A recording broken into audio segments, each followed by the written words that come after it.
When you watch a show or movie as a child, there are things about it that stick with you as you get older. Maybe it's the characters, or the story, and in some cases, the visuals. In the 60s, Akio Jissoji directed some of the most visually spectacular Ultraman episodes. Going through some of these episodes, I noticed that, besides the awesome special effects, he managed to add visual layers into the scenes where the characters are simply talking, bringing a cinematic experience to the small screen. I wanted to learn more about Jissoji's works and his cinematic journey, and found that not only is he known for directing children's programming like Ultraman, he is also known for his erotic films. And I wanted to know, how did the late Jissoji come to direct both children's television and erotica? Akio Jissoji was born on March 29, 1937 in Tokyo, Japan. During World War II, his family moved to China for a brief period of time before returning home. Sometime during his childhood, he came across French cinema and watched whatever he could find, films that dated from the 30s through the 50s. Some features of French films include an experimental approach to storytelling, a focus on character psychology, and frequent use of symbolic imagery. Jissoji was particularly inspired by the new French wave style of cinema, characterized by its rejection of traditional filmmaking in favor of experimentation and spirit of iconoclasm.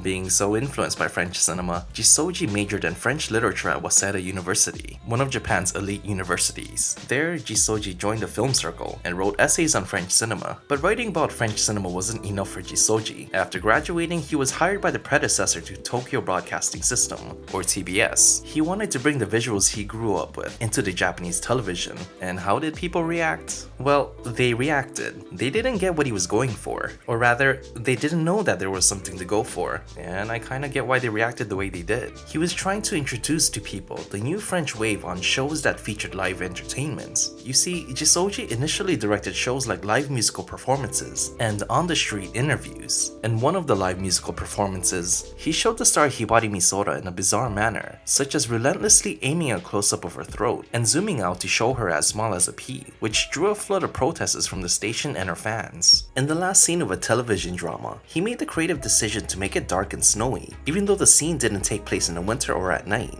"Why the hell did you make it snow all of a sudden?" someone yelled. People continued to critique Jissoji's choices. Is there no one in this world who gets him? Maybe the Japanese landscape wasn't the right setting for his style of direction. Maybe there was no room for the French New Wave. Jissoji was ready to give up and move to France, somewhere he knew people would respect him, if not for one particular individual. While everyone hated Jissoji's decision to make the last scene snow, there was one person who said the words that finally validated Jissoji. "That was some good directing you did there, but you should have used more snow." The person these words belonged to was none other than the great Eiji Tsuburaya. This was the beginning of their relationship. Tsuburaya's own son, Hajime, who also worked at TBS, invited Jissoji to work at TBS's film department in 1965, giving Jissoji another chance to show off what he's got. Jissoji assisted Hajime with the French and Japanese co-production film titled Spy: The World in Parallel Tracks. While working on this film, he did try to submit scripts to Ultra Q, a special effects show created by Eiji Tsuburaya, but they were ultimately rejected. But he wasn't out for the count, because he would be given two tasks that would finally steer him into the world of sci-fi special effects shows: to direct the Eiji Tsuburaya documentary titled The Father of Ultra Q,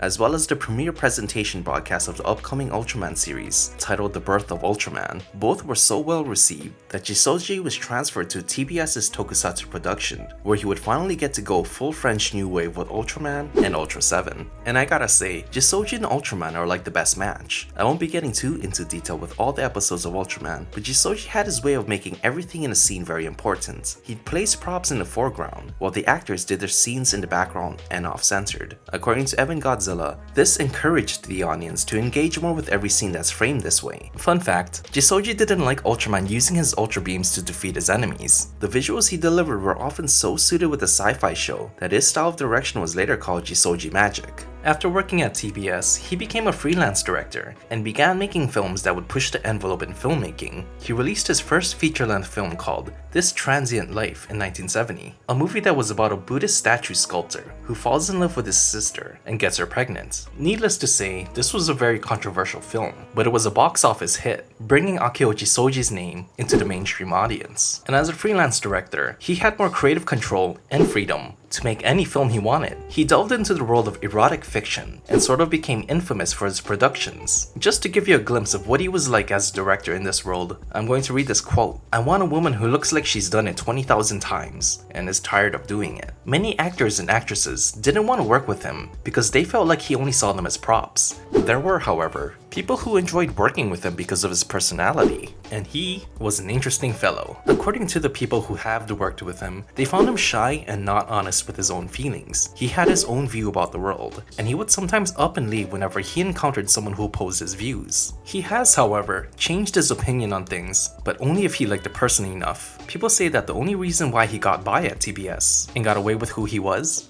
because he was chummy with his bosses. He had sophisticated tastes that are often contrasted by his simple ones. For example, Jissoji loved classical music and even spoke fluent French and German. He often attended concerts overseas and got by without an interpreter. His attire, though, did not reflect that. He was often mistaken for the props person on the set of Ultraman. In addition to that, he was a huge fan of kero kero keropi. He collected bowls and furikake seasoning for rice, which were branded with the Sanrio character. And later in life, he also collected anime figurines, like the Evas from Evangelion. And lastly, in addition to having a wife and daughter, he had this plush toy of a raccoon that he called his eldest son. This raccoon would often make his way into his films. Knowing these endearing qualities of Jissoji, it's no wonder why he often returned to the world of Ultraman in between filming his controversial films, because he was a nerd. An auteur nerd. And that's all for today's video. Let me know in the comments what your favorite Ultraman episode is that was directed by Akio Jissoji. And if you haven't already, be sure to check out Tokyo the Last Megalopolis, one of Japan's most expensive tokusatsu films, directed by Jissoji, and Bison from Street Fighter is based on the villain.